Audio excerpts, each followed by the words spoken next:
औज़ुबिल्लाहिमिनश्शैतानिर्रजीम बिस्मिल्लाहिर्रहमानिर्रहीम। अस्सलामुअलैकुम ख़वातीन व हज़रात, मैं हूं आपका होम्योपैथिक डॉक्टर रिजवान साकिब और आपसे मुखातब हूं शमा होम्यो क्लिनिक लाहौर पाकिस्तान से। आज हमारा जो लेक्चर है वो वीट एलर्जी, ग्लूटेन एलर्जी, जिसको हम सेलिक डिजीज़ भी कहते हैं, इस पे होगा। इसमें वीट सेंसिटिविटी होती है या ग्लूटेन इंटॉलरेंस होती है। ग्लूटेन क्या चीज़ है? ग्लूटेन जो है ना, वो एक प्रोटीन है जो आमतौर पर गंदम, जौ, जई और इसमें जो होती है राई जो होती है उसमें पाई जाती है। और ये वो प्रोटीन है जो हमारा जो स्मॉल इंटेस्टाइन है वो इसको हजम नहीं कर पाती। छोटी आंत जो है ना उसमें इसमें के लिए सेंसिटिविटी बढ़ गई होती है, उसका रिएक्शन बढ़ गया होता है, रद्द-ए-अमल बढ़ गया होता है। असल में होता यह है कि वहाँ पे छोटे छोटे विलाइज होते हैं, छोटे छोटे आभार होते हैं, बुर होते हैं, जैसे ये टॉवल नहीं होता तौलिया, हाँ जी, इस तरह के वो उसके ऊपर होते हैं, या कलीन पर जो चीज़ होती है। तो जिस तरह से आपने देखा होगा कि टॉवल को जो खास जगह से यूज़ किया जाए, बार बार उससे जगह से साफ करें दबा के ऐसे, तो होता क्या है? होता यह है कि वहाँ से वो जो बुर होता है उसकी वो ख़त्म हो जाती है, वहाँ से वो कपड़ा से नज़र आना शुरू हो जाता है। इसी तरीके से जो कालीन है उनके ऊपर हम जब चलते हैं तो उसके ऊपर भी जहाँ जहाँ से हम चल रहे होते हैं या जहाँ से ज़्यादा यूज़ होता है वहाँ से वो चीज़ ख़त्म हो गई है, जड़ जाती है। यही कैफियत ये होती है कि जब ग्लूटेन एलर्जी होती है किसी फर्द को, तो उसमें जो विलाइज हैं, वो जो बुर हैं छोटी आंत में, वो डैमेज हो जाते हैं, उनमें स्वेलिंग हो जाती है, या फिर वो वहाँ से ख़त्म हो जाते हैं। अगर ख़त्म हो जाए तो फिर तो वो छोटी आंत का कैंसर वगैरह बन जाता है, वो भी इसी वजह से हो सकता है, ग्लूटेन एलर्जी की वजह से। तो आज से 15-20 साल पहले तो इसका कोई नामो निशान ही नहीं था। किसी 15-20 साल के बाद कहीं ये जो पता चलना शुरू हुआ, ये तकरीबन 50 लाख के करीब जो अफराद हैं वो इस वक्त पूरी दुनिया में सेलिक डिजीज़ में मुब्तला हैं और इसमें तदरीज इजाफा होता जा रहा है। अब इसके बारे में जब इल्म हुआ है तो इसको कंट्रोल करना भी आसान हो गया है। कम से कम जो लोग ये कहते हैं, जो पैथी ये कहती हैं, मसला एलोपैथी है या कोई और जो तरीका इलाज है, वो कहते हैं जी इसका कोई इलाज नहीं है, तो कम से कम वो इसके ट्रिगर्स, उसके खदशात, रिस्क फैक्टर्स, उनको तो कंट्रोल कर सकते हैं ना। वो गंदम को, जौ को, जई को मना कर देते हैं, फिर इसके अलावा मज़ीद जो अलामत पैदा होती हैं उनका इलाज करते हैं। लेकिन होम्योपैथी में अल्हम्दुलिल्लाह ये चीज़ मौजूद है कि इसका इलाज है बाकायदा। अगर बाकायदा अकॉर्डिंग टू सिम्टम्स मेडिसिन दी जाए तो सेलिक डिजीज़ जो है वो ख़त्म हो सकती है। पहली बात तो यह है कि उनमें स्वेलिंग होती है बाद में, और स्वेलिंग की वजह से भी जो है वो सेलिक डिजीज़ के जो नुकसानात हैं वो पैदा होना शुरू हो जाते हैं। और जब परहेज़ नहीं किया जाता, मुसलसल परहेज़ नहीं होता, तो फिर क्या होता है? फिर ये होता है कि वो आहिस्ता आहिस्ता वो डेवलप होकर, तो वहाँ पे वो जो बुर जिसको कह रहे हैं या वो विलाइज हैं, वो आहिस्ता आहिस्ता झड़ना शुरू हो जाते हैं। तो जब आप होम्योपैथिक मेडिसिन देंगे, पहली बात तो यह है कि वहाँ की स्वेलिंग ख़त्म होगी। दूसरी बात यह है कि वहाँ पे वो दोबारा ग्रो करेंगे। जैसे ये बाल हमारे उगाते हैं, दोबारा नाखून उगाते हैं, इसी तरीके से जिस्म के बहुत सारी चीज़ें ऐसी हैं जो दोबारा ग्रो हो जाती हैं। तो इसी तरह से ये विलाइज भी जो हैं वो दोबारा ग्रो होंगे और उसके बाद जो है वो अल्लाह के फजल से वो मर्ज जो है वो ख़त्म हो जाएगा। अब होता यह है कि जब खाना स्मॉल इंटेस्टाइन में जाता है तो वहाँ पे छोटी आंत में विलाइज की मदद से जो है वो खून में जज़ब होता है, जुज़्वे बदन बनता है, जिस्म का हिस्सा बनता है। अब उसमें प्रोटीन है, कैल्शियम है, आयरन है, बहुत सारी और चीज़ें हैं, मादनियात हैं, वो सारी की सारी चीज़ें जो ग़िज़ा में मौजूद होती हैं वो फिर ब्लड में जाती हैं। अब ब्लड में विटामिन नहीं जा रहे, विटामिन डी नहीं जा रहा तो हड्डियाँ ख़राब हो जाएंगी। अगर फ़र्ज़ किया प्रोटीन नहीं जा रही तो जो है वो जिस्म वज़न कम होना शुरू हो जाएगा। आयरन नहीं जा रहा, खून की कमी होना शुरू हो जाएगी। खून की कमी शुरू हो जाएगी तो आपकी जो स्प्लीन है वो उसका काम स्लो हो जाएगा। तो इस तरह के कई मसाइल जो है वो पैदा होना शुरू हो जाएंगे। और सबसे बड़ी बात यह है कि जो चीज़ें खून में जानी थी, प्रोटीन जानी थी, आयरन जाना था, वो चीज़ें नहीं जाएंगी तो वो वहाँ पे छोटी आंत में जमा होनी शुरू हो जाएंगी। अब जमा होंगी वहाँ पे तो उसकी वजह से जो पेट में अफारा होगा, पेट में गैस होगी, और फिर इसके अलावा यह है कि वहाँ सोजन होगी, फिर पतले पखाने आएंगे, और बाज़ लोगों को तो यह है कि चिपकने वाले पखाने आएंगे। सारा प्रोटीन खारिज होगी ना, तो जो पखाना है वो इस तरह से चिपका हुआ होगा कि उसको साफ करना मुश्किल होगा। इस तरह से मसाइल बनेंगे। फिर बदबूदार पखाने होंगे कि जिस चीज़ ने खून में जज्ब होना था वो नहीं हुई है, वो जब बाहर निकलेगी तो वो बदबू पैदा करेगी। इसी तरीके से ये जो वीट एलर्जी है ये आम तौर पर जीन टू जीन ट्रांसफ़र होती है, ये मौरूसी होती है। बहुत सारे और फैक्टर्स भी हैं, जैसे आप कह लें कि किसी को ऑटोइम्यून डिजीज़ है पहले से, या कोई पहले से आईबीएस का पेशेंट है, या अल्सरेटिव कोलाइटिस का पेशेंट है। इस तरह की कई और चीज़ें एनवायरमेंटल फैक्टर्स भी हो सकते हैं, उनकी वजह से भी हो सकती है। तो ये जो ग्लूटेन एलर्जी है ये आम तौर पर बचपन में होती है, लेकिन पता नहीं चलता। पता किस वक्त चलता है? अब मौरूसी है, एक बच्चे में शामिल होगी, लेकिन बच्चे को कम से कम 6 माह के बाद आपको पता चलना शुरू होगा। पहले बच्चा माँ के दूध से जो ले रहा है ग्लूटेन, जो मतलब वो जो माँ खा रही है उससे जो चीज़ें आ रही हैं वही उसी में जा रही हैं। उससे बच्चा पेट में तकलीफ महसूस करता है, पोटियाँ लगती हैं, पखाना चिपचिपा आता है, ये सारा कुछ होता है, लेकिन बॉदर नहीं किया जाता, ना कोई टेस्ट करवाया जाता है। आमतौर पर 6 माह के बाद जब बच्चा सॉलिड डोज लेना शुरू करता है, ठोस ग़िज़ा खाना शुरू करता है, उस वक्त फिर जो है ना उसको जो अलामत पैदा होनी शुरू होती है, तो फिर पता चलता है कि जी इसको ग्लूटेन एलर्जी है या सेलिक डिजीज़ है। अब इसके लिए होता यह है कि वो जो छोटी आंत के ऊपर अस्तर या बुर जो बना होता है उसको आहिस्ता आहिस्ता नुकसान पहुंचना शुरू हो जाता है, अफारा और खून की कमी होनी शुरू हो जाती है।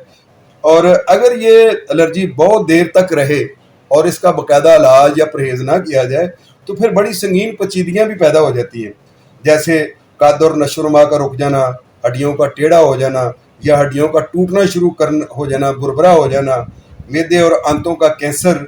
ग्लूटेन फ्री ग़िज़ा खाना और होम्योपैथिक इलाज जो है ना वो इन पेचीदगियों को ठीक कर सकता है। अब इसमें सिम्टम्स में अगर हम देखें तो सबसे पहली बात तो यह है कि जब भी ऐसा पेशेंट जो है जिसमें ग्लूटेन की सेंसिटिविटी हो, ग्लूटेन एलर्जी हो, वो कोई भी वीट से, गंदम से, जौ से, जई से, राई से बनी हुई चीज़ खाएगा तो उसकी तबीयत ख़राब होगी। जैसे पिज़्ज़ा खाए, बिस्किट खाए, केक खाए, पास्ता खाए, ये जो सत्तू पिए या वो बार्ले ड्रिंक पिए, इस तरह की जितनी चीज़ें भी खाए पिएगा उससे फ़ौरन उसकी तबीयत ख़राब होगी।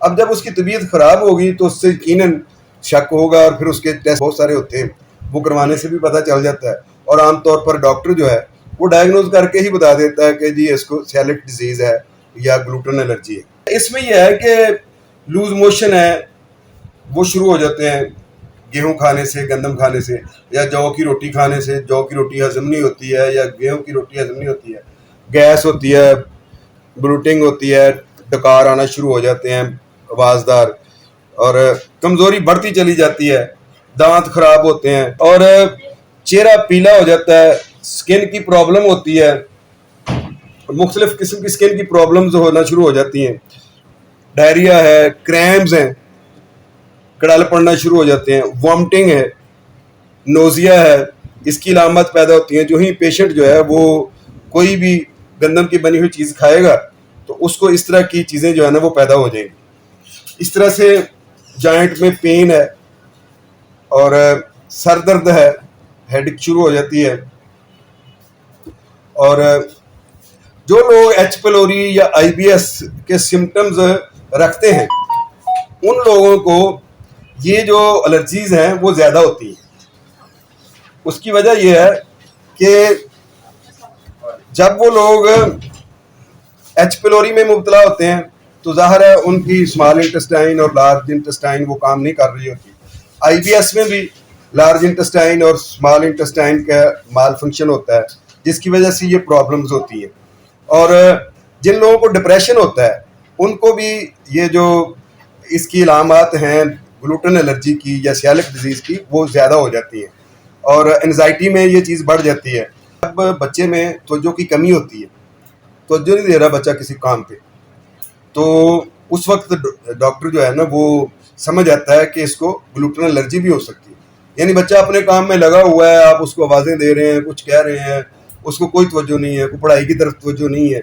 इसी तरह से हाइपर एक्टिविटी डिसऑर्डर जो होता है, ये भी एक होता है, इसको ADHD कहते हैं हम। ADHD वाला बच्चा जो होता है उसमें ये होता है कि वो बाकी लोगों से तेजी से ज्यादा काम करता है। यानी घर में कोई नुकसान पहुंचाना है ना तो इतनी तेजी से जाकर नुकसान पहुंचा देता है कि अभी हमारे तस्वर में भी नहीं होता। आम बच्चा जो है वो नॉर्मली जाता है, नॉर्मली काम कर रहा होता है, लेकिन ये ज्यादा तेजी से काम करके वो नुकसान पहुंचा के आ जाता है। आपने देखा नहीं, कोई बच्चे बहुत तेज होते हैं, जल्दी जल्दी भाग कर जो है ना कोई शीशा तोड़ दिया, किसी ने कोई कुर्सी उल्ट दी, किसी ने कोई टेबल उल्ट दी, या कोई पानी गिरा दिया जल्दी से तेजी से। उन बच्चों को बड़ा मुश्किल से काबू करना पड़ता है। तो ऐसे बच्चे जो होते हैं जिनको हम ADHD बच्चे कहते हैं, हाइपर एक्टिविटी डिसऑर्डर वाले बच्चे जो होते हैं, उनमें भी ये चांसेस होते हैं कि उनमें ये ग्लूटेन एलर्जी होगी, जिसकी वजह से ये उनके अंदर ये काम है। इसी तरीके से बच्चों में सीखने की मजबूरी, वो सीख ही नहीं पाते। क्यों? उनमें ये सेलिक डिजीज़ की वजह से, माल न्यूट्रिशन की वजह से उनको प्रॉपर खुराक नहीं मिल रही होती, इसलिए उनका सीखने का अमल कम हो जाता है। और इसी तरीके से जिस्म में दर्द, ये भी सेलिक डिजीज़ में आता है। बड़े लोगों के, अक्सर जवान लोगों के जो है, नौजवानों में हर वक्त जिस्म में दर्द रहता हो सकता है उनको सेलिक डिजीज़ हो, जिसकी वजह से ये मसला हो। ये इसको तशखीस करना ज़रूरी होता है।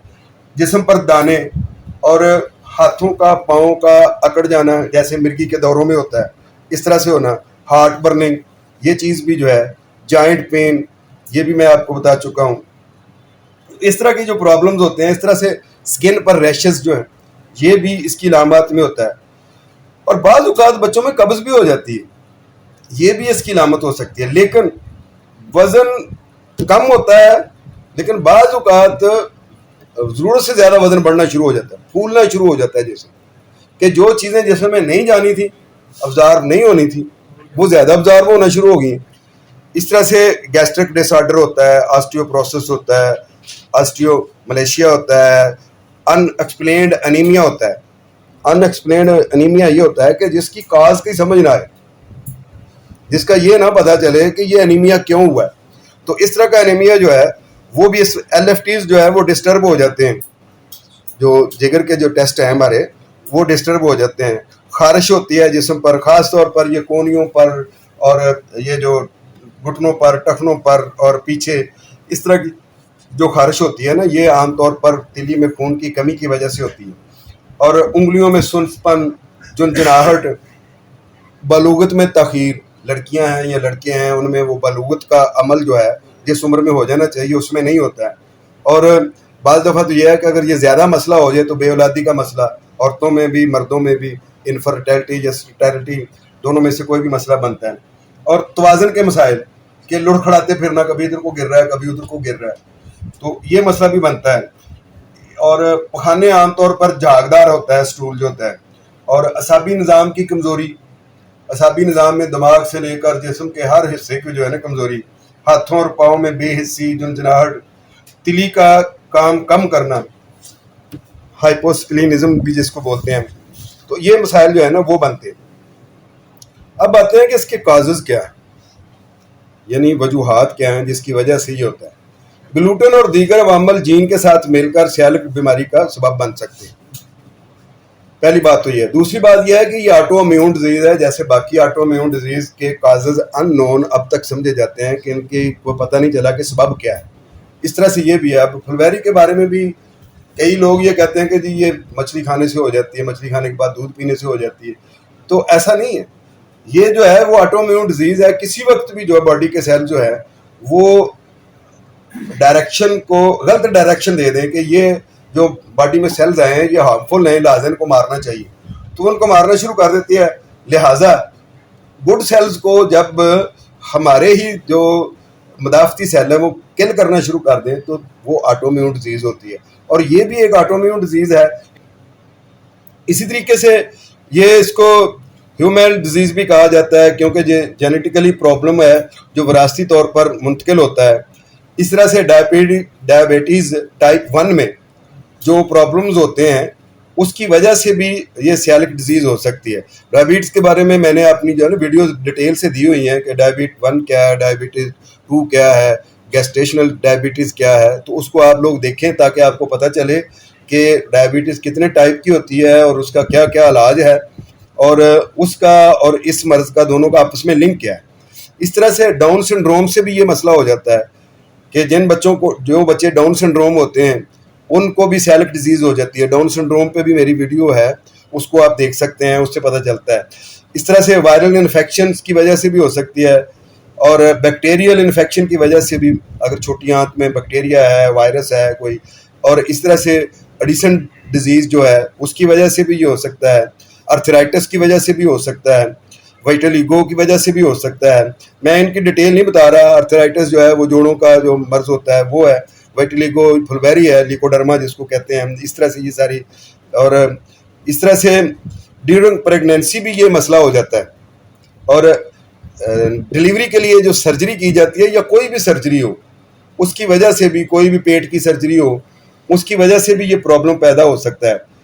और बच्चे की पैदाइश के दौरान भी ये प्रॉब्लम हो सकता है। पैदाइश के बाद की जो वायरल इन्फेक्शन हो जाती है जिसको आमतौर पर प्रसूत का बुखार कहते हैं, उसकी वजह से भी ये मसला बन जाता है। आफ्टर चाइल्ड बर्थ अक्सर औरतों को ये मर्ज जो है वो वाज़े हो जाता है या नुमायाँ हो जाता है या पता चलना शुरू हो जाता है। शदीद जज्बाती तनाव की वजह से भी ये बीमारी हो सकती है। इस तरह से IBS है, इरिटेबल बाउल सिंड्रोम की वजह से भी ये मसला हो सकता है। H pylori की वजह से भी ये मसला हो सकता है। ये जो मैदे के मुख्तलिफ अमराज हैं जो मैं आपको बता रहा हूँ।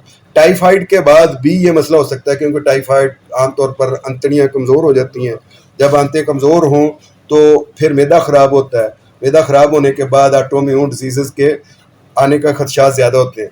इस तरह से सोराइसिस की वजह से भी हो सकता है। सोराइसिस जो है उस पर मेरी कोई 8-10 वीडियोज़ हैं, उनको आप देख सकते हैं कि ये भी एक ऑटोइम्यून डिजीज़ है। तो अक्सर या तो सोराइसिस की वजह से ये जो सियालिक डिजीज़ है ये होती है, या जो है ना सियालिक डिजीज़ की वजह से सोराइसिस हो जाता है। अक्सर लोगों को जिनको ग्लूटेन एलर्जी हो जाती है और सियालिक डिजीज़ नुमाया हो जाती है उनको सोराइसिस हो जाता है। ठीक है, तो ये दोनों आपस में जो है ना वो इंटरलिंक है। इसी तरह से अगर ऑस्टियोपोरोसिस का अमल शुरू हो गया हुआ है तो उसकी वजह से भी ये प्रॉब्लम हो जाती है। इमोशनल स्ट्रेस की वजह से भी, कोई भी आपको जज्बाती तनाव है और उसकी वजह से भी हो जाता है। अच्छा, बच्चों में दूध पिलाने, माएँ जो बच्चों को दूध पिलाती हैं उनके मुख्तलिफ किस्म के मेथड्स जो हैं उनकी वजह से भी ये ग्लूटेन एलर्जी के खदशात बढ़ जाते हैं क्योंकि पेट जो है वो अक्सर ख़राब होता है उसकी वजह से। मैदे की इन्फेक्शन और आंतों के बैक्टीरिया भी इस चीज़ का सबब बन सकते हैं। और ये वो सारे जो है ना वो काजेज़ हैं जो मैंने आपको बताए हैं कि इसको हम डायग्नोज कैसे करेंगे, इन्वेस्टिगेट कैसे करेंगे। इसके लिए मुख्तलिफ किस्म के टेस्ट हैं। सबसे पहले तो डॉक्टर खुद बहुत बड़ा एक डायग्नोज करने वाला फ़र्द होता है। वो खुद ही ये जितने मैंने आपको सिम्टम्स बताए हैं इन सारे सिम्टम्स को देखकर डायग्नोज कर सकता है कि ये क्या प्रॉब्लम है, और उसको ये पता चल जाता है कि ये सियालिक डिजीज़ है, IBS है, H pylori है, या कोई अल्सरेटिव कोलाइटिस है, या कोई मैदे की और कोई किसी किस्म की बैक्टीरियल इन्फेक्शन है, कोई वायरल इन्फेक्शन है। उस सिम्टम से खुद पता चल जाता है। अगर उसको पता नहीं चल रहा है तो फिर मुख्तलिफ किस्म के टेस्ट होते हैं, मसलन एंडोस्कोपी है। एंडोस्कोपी के अलावा पैथोलॉजिकली मुख्तलिफ टेस्ट करवाए जाते हैं।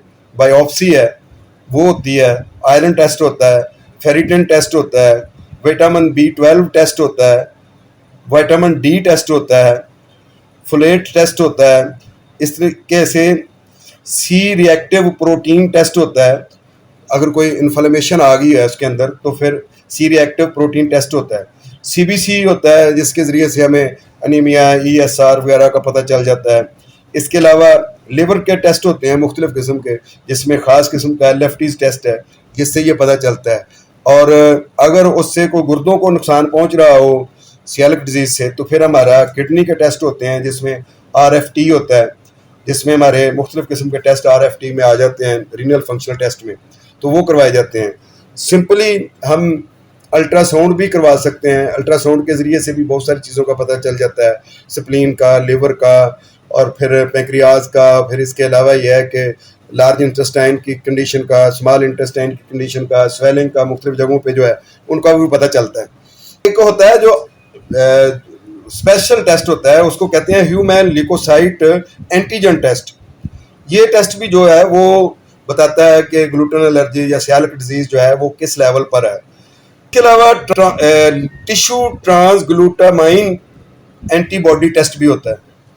इसके अलावा इम्यूनोग्लोबुलिन ए टेस्ट भी होता है, इसका डीजीपी एंटीबॉडीज टेस्ट होता है, और मुख्तलिफ बहुत सारे इस किस्म के टेस्ट हैं। हम पहले करते हैं ट्रिगर्स पे बात।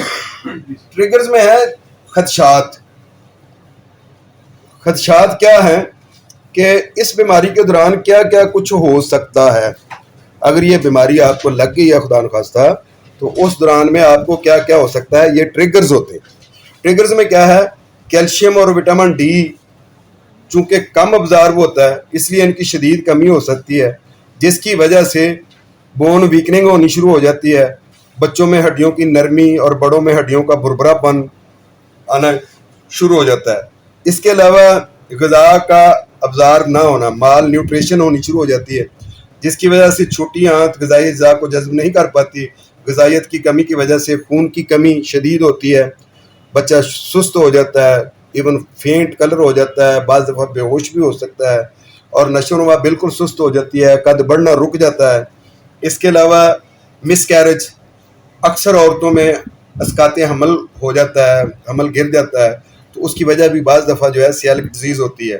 इनफर्टिलिटी के मर्दों में भी औरतों में भी बच्चे पैदा करने की सलाहियत का ना होना, ये बांझपन, और कैल्शियम और विटामिन डी की चूँकि ये कमी ही ये तौलीदी मसाइल पैदा करती है, तो ये मसाइल भी पैदा हो जाते हैं।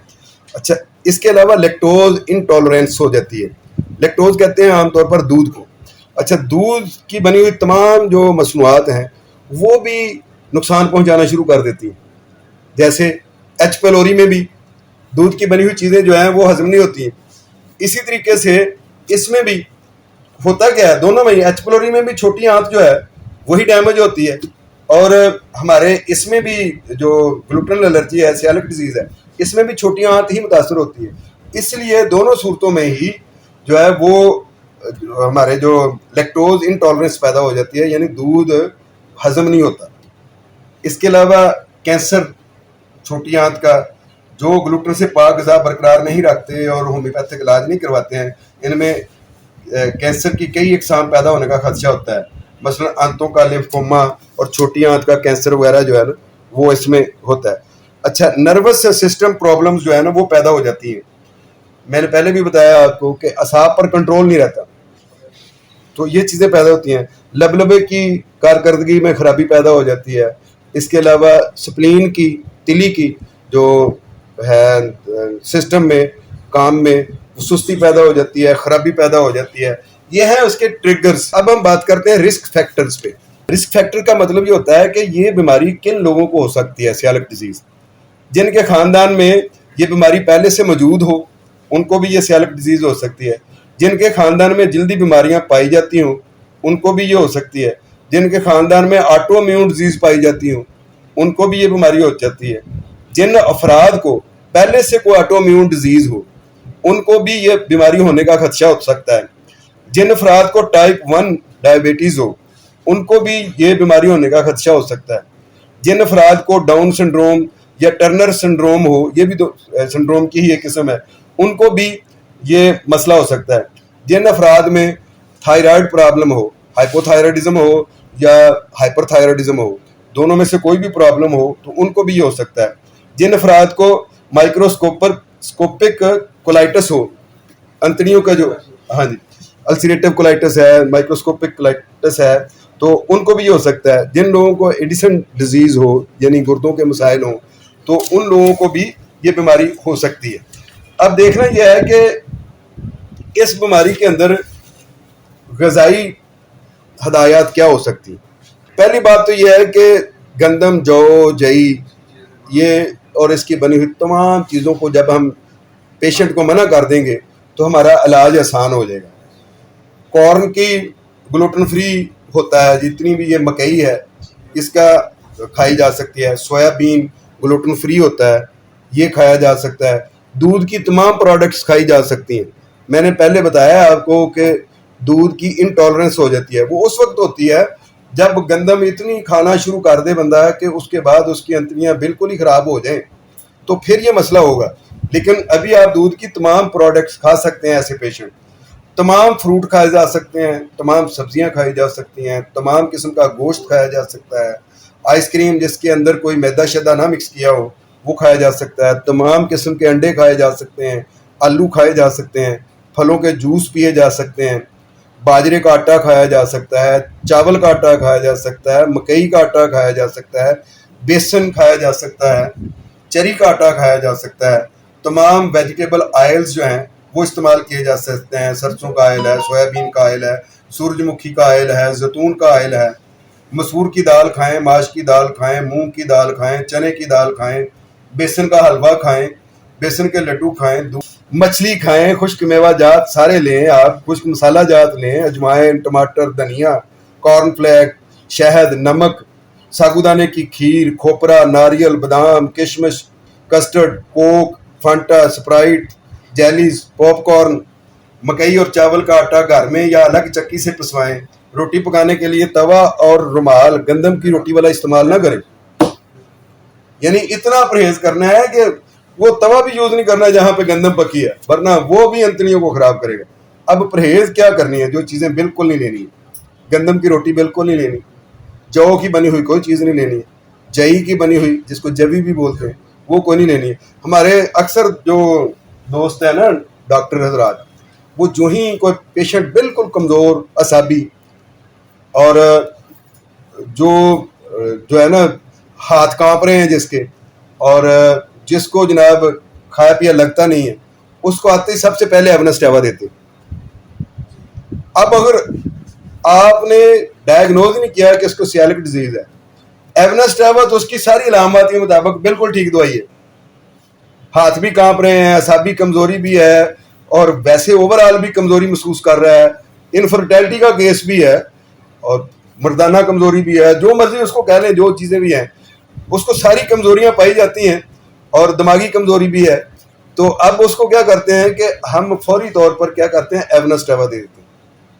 अब अगर उसको खुदा न खास्ता सियालिक डिजीज है तो वो भाई वो जवी से बनता है एवनेस्टेवा, मदर टेंचर जवी का ही है। और जई का मदर टेंचर जब उसको दे दिया 20-20 कतरे सुबह दोपहर शाम, जिन्हें बचना से वो भी मर गया। ठीक है, तो वो हमने खुद अपने हाथों से उसको मार दिया। लोग ये कहते हैं कि होम्योपैथी दवाई का नुकसान कोई नहीं है। बात यह है कि डॉक्टर का बड़ा नुकसान है। जो अनपढ़ डॉक्टर है ना, वो होम्योपैथी दवाई से ज्यादा नुकसान कर देता है। इसलिए नीम हकीम खतरा जान, नीम मुल्ला खतरा ईमान। इसलिए जब भी आपको दवाई इस्तेमाल करने लगे पहले डायग्नोज जरूरी है। तो ये मैंने इसलिए दरमियान में बता दिया है कि गंदम की रोटी, जौ, जई, ये चीज़ें जो हैं इसी तरीके से इन चीज़ों से बनी हुई होम्योपैथिक की दवाइयों के मदर टेंचर भी नहीं यूज़ कर सकते। हाँ, पोटेंसी में 1 ml CM में बाज़ दफ़ा हम ये दवाइयाँ दे सकते हैं। अच्छा, इसी तरीके से डबल रोटी, समोसे, अब देखें कितनी मज़ेदार चीज़ें अब मना है। रस, बिस्किट, मैदा, सत्तू, नान और सूजी, टाफियाँ, हार्लिक्स, सवियाँ, चॉकलेट, नमक पारे, शक्कर पारे, कचूरियाँ, noodles, macaroni, cake, pastry, pizza, Milo, bakery की तमाम आइटम्स जो कि गंदम, जौ या जई से बनी हो, ये सारी की सारी मना है। अब देखा जाए कि अगर कुछ लोग कहते हैं कि जी कुछ नहीं होगा, साथ साथ ये भी खाते जाएं, साथ साथ इलाज भी करते जाएं, तो होम्योपैथी इलाज करें या एलोपैथी इलाज करें, लेकिन अगर परहेज नहीं करेंगे तो क्या होगा? बद परहेजी के नताज में हड्डियां टेढ़ी हो जाएंगी, बच्चियों में माहवारी शुरू ना होगी टाइम पर, बल्कि हो सकता है कि हो ही ना, और वो बलूगत में पहुंचे ही ना, छोटी आंत का कैंसर हो जाएगा, शादीशुदा लड़कियों के हमल ज़ाया होना शुरू हो जाएंगे, कद छोटा रह जाएगा, वजन कम होना शुरू हो जाएगा, सोकड़े का मर्ज हो जाएगा, बार बार इन्फेक्शन होगी, मिर्गी की तरह के दौरे पड़ेंगे और बच्चे की जान भी जा सकती है। फिर भी आप अगर उसे कहेंगे नहीं गंदम भी खाते जाओ और साथ मेरा इलाज भी कराओ, तो फिर ये मेरा ख्याल है हमाकत होगी। इनफर्टिलिटी, मिसकैरेज और इस तरह के और भी मुख्तलिफ किस्म के लिम्फोमा वगैरह के जैसे कैंसर और ये चीज़ें जो है ना वो पैदा हो सकती हैं अगर हम ये काम करेंगे साथ साथ। तो अब आगे हम जो सबसे अहम टॉपिक है हमारा वो है होम्योपैथिक ट्रीटमेंट। डॉक्टर सबसे पहले डायग्नोज करे कि इसको प्रॉब्लम क्या है, उसके बाद उसकी दवाई तजवीज़ करे। ऐसे ही आंखें बंद करके जी ठीक है ये इसके सिम्टम है इसको ये दवाई ठीक है, तो ये बहुत गलत बात है। देखें अगर उसको शदीद कमज़ोरी है, खून की कमी है, असाबी कमज़ोरी है, जहां आप एवनस्टेवा देना चाह रहे हैं वहां आप चाइना दें, वहां आप आल फास्ट दे दें, 5 फास्ट दे दें, उसको कोई भी फास्ट दे दें, कैल्शियम फास्ट दे दें, कलकेरिया फास्ट जो है वो दें, नेट्रम सल्फ तो वैसे ही इसकी मर्ज की दवा है वो दे दें, या जो भी उसको अलामतें मिल रही हैं। 12 टिश्यूज़ जो हैं, शुसलर्स रेमडीज़ जो हैं, वो सारी की सारी, शुसलर्स का तो दावा ये था डॉक्टर का कि मैं 12 की 12 सिर्फ इन्हीं रेमडी से पूरी दुनिया के मर्ज ठीक कर सकता हूँ, हाँ कोई भी मर्ज हो, ठीक है। तो आप उन शुसलर्स के 12 टिश्यूज साल्ट से आप कोई भी दवाई तजवीज़ करके सियालिक डिजीज़ के पेशेंट को दे दें, कम से कम उसको नुकसान तो नहीं ना पहुंचाएगी, उसको कोई ना कोई फ़ायदा ही देगी। इसलिए आपने सबसे पहले तो यह है कि डायग्नोज पे तवज्जो देनी है और अकॉर्डिंग टू सिम्टम्स मेडिसिन देनी है। और सबसे पहले उसको ये बताना है कि भाई आज के बाद आपने तमाम ग़िज़ा जो है वो ग्लूटेन फ्री खानी है और दही दूध से अपना कैल्शियम हासिल करना है। और इसके अलावा यह है कि विटामिन डी की कमी हो जाती है और विटामिन डी के लिए सबसे बेहतरीन धूप है, सन बाथ जो है, सन बाथ से उसकी विटामिन डी की कमी को पूरा करें। उसे कहें कि नंगे जिस्म के साथ आपने धूप में बैठना है। विटामिन बी है उसके लिए सोयाबीन बहुत अच्छी चीज़ है, वो उसको दें। सोयाबीन का ऑयल मिलता है, सोयाबीन के कई चीज़ें मिल जाती हैं उसमें। पतले पखाने और बदबूदार आ रहे हों, ख़राब मौसम जो है उसमें मरतूब मौसम में बीमारी बढ़ रही हो ये, तो उस वक्त नेट्रम सल्फ दें। और पेट में दर्द है, नेट्रम सल्फ बहुत अच्छी दवाई है। ज़रा सा मसाज करने से फ़ाका होता है। आप बच्चे को लटा के कहते हैं अच्छा यहाँ दर्द हो रहा है, ऐसे ऐसे थोड़ा थोड़ा दबा दबा के मसाज करते हैं तो बच्चा सुकून महसूस कर रहा है, तो इसका मतलब यह है कि उसकी मेडिसिन नेट्रम सल्फ है। और इसकी बेसिक मेडिसिन जो है वो आर्सेनिकम अल्ब है। अगर अलामात के मुताबिक आर्सेनिकम अल्ब हो तो ये जड़ से इस मर्ज को ख़त्म कर देती है।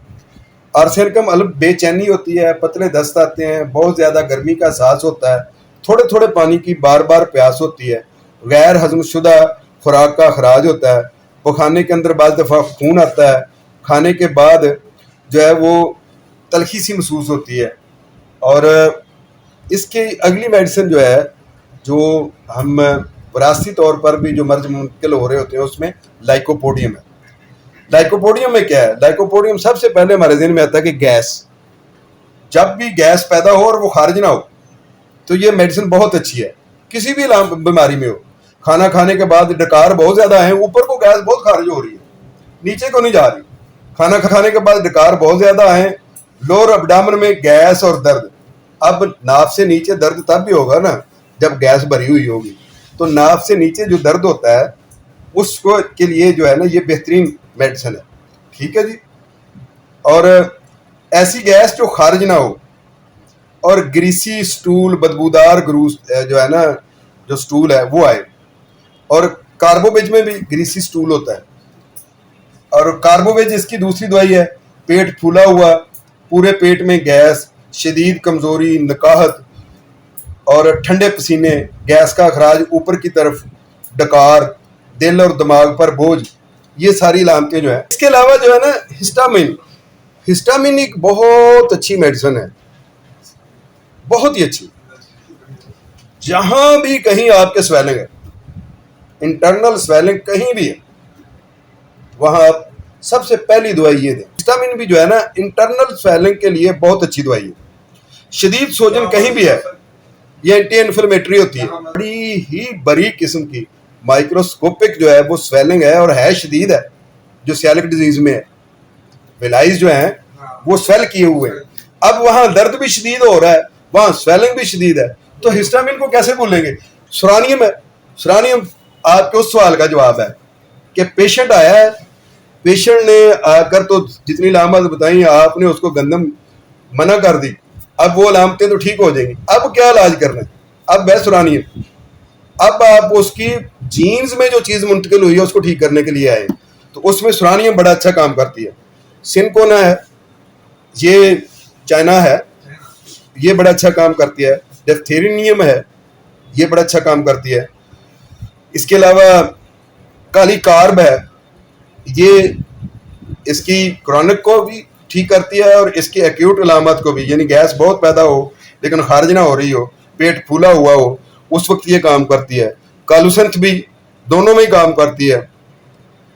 और अगर स्प्लीन के कोई मसले बने हुए हैं तो उसमें आप सियानुथस भी दे सकते हैं, लेकिन अगर मोशन है बहुत ज़्यादा कंट्रोल में नहीं आ रहे तो उसमें कुर्ची है और अर्जेंटम मेट है, मुख्तलिफ अलामात के मुताबिक जो है वो भी दी जा सकती है।